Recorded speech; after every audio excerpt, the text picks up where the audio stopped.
Well, Southeast Asia is enduring one of its worst rainy seasons on record as extreme weather systems bring devastation to the region. Emergency authorities and governments are under significant strain with cleanup and relief efforts struggling to cope in the aftermath of typhoons, floods and landslides. So what's behind the region's devastating monsoon? Let's bring in climatologist Fredolin Tangang, who joins me live from Brunei. Fredolin, good to have you with us. How unprecedented are these events across Southeast Asia? Because I can't remember the last time this many countries in a particular region experienced typhoons, rainstorms, and huge flooding in such a short period of time. Hi there, Girish. Thank you for having me in this program. Yes, indeed. I think 2025, this year is a little bit unusual. If we look at the number of typhoons that we had, typically, in terms of number of typhoons in tropical storm in the Philippines, we do have around 20. But now it's more than that, actually. In fact, if it's a typhoon alone, we have typically around 8 or 9 crossing the Philippines, but we already have about 14, I think. And 5 of these are very strong. And the last one, actually, Typhoon Pongwong. This is rather unusual because it is a super typhoon. In the size, it's like engulfing the whole Philippines. And right now, we do have one that is active, located in the center of the South China Sea, moving toward the moving toward the Vietnam. And we do have a small system, but albeit it is also perhaps devastating, which is about to cross Malaysia, the west coast of Malaysia. And this is very unusual, Girish, because this is the first time we had a tropical storm in the Strait of Malacca, actually. Yeah. So this is rather unusual. Yeah. So tell us, you're a climatologist. From a climate perspective, what's happening here with such intense storms and, seeing typhoons forming in areas that you've never expected before, like you've just mentioned? Well, we can associate this with unusually warmer sea surface temperature in the seas surrounding Southeast Asia here. There are three factors can contribute to this. One, perhaps currently we do have a La Nina condition in the Pacific Ocean. This La Nina bringing a lot of moisture and also pushing warm water to the western Pacific Ocean. But at the same time, we do have this so-called negative phase of the IOD, Indian Ocean Dipole, which is also pushing the warm water and then the moisture over the Southeast Asia region. And at the same time now, basically, this is a winter monsoon for us. Yes. And so happened in the last in a week or so, we do have these so-called cold surges because of the strengthening of the Siberian high over Siberia, bringing strong cold wind. But when it's actually crossed South China Sea, all the moisture is dumping over Vietnam, dumping over southern Thailand. And this is actually providing this rotation forces. We call it vorticity, actually.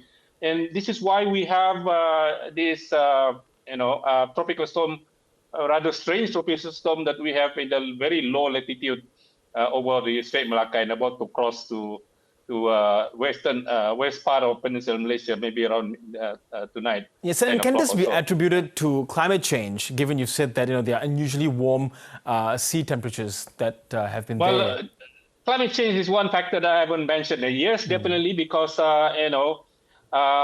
even last year we have the warmest year on record, and likely be the same for the ocean part. And when you're talking about the South China Sea, this is one of the area that the trend of increasing, ocean heat content as well as sea surface temperature that's been increasing for the past many years because of climate change. So climate change definitely is a factor, but together with climate variability, the La Nina as well as the IOD making it worse.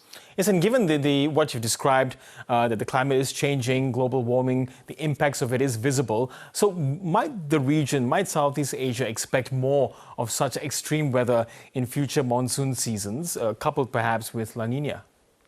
Well, this is in line with what the IPC report says, that as global warming, anticipate in the future, extreme will increase. I myself actually have been involved for decades, for the last 1 decade or so in projecting how extreme event over this region is. Definitely, we find out that science tell us that extreme will be increasing in the future if the world fail to limit the emission and then cap the warming below 1.5 degree. Yes, I mean, that is a dire warning that all of us do have to heed. Just another question, I mean, does the subsequent level of damage we've seen in this disaster indicate to various authorities, but also residents across Southeast Asia, that they need to be more fully aware and equipped to prepare for possible future superstorms like the ones we've seen here? Mr. Girish, unfortunately, this is a region where likely the hazards, tropical storms, flooding, and you name it, going to increase in the future. But this is also the region that very vulnerable. The adaptive capacity is very low, and hence the risk is very high.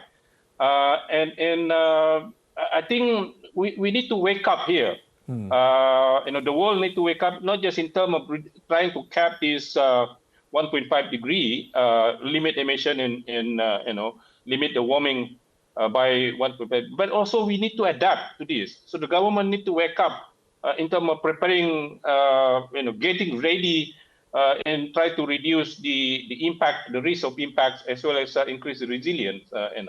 So it is very important.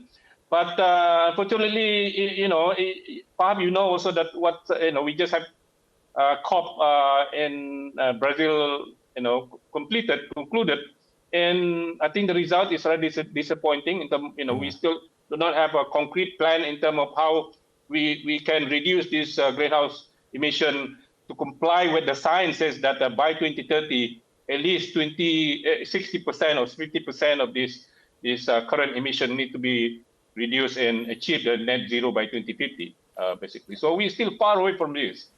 Okay, Fredolin Tangang, really appreciate your thoughts and expertise on this topic. Thank you so much. Thank you so much for having me here. Yeah, thank you.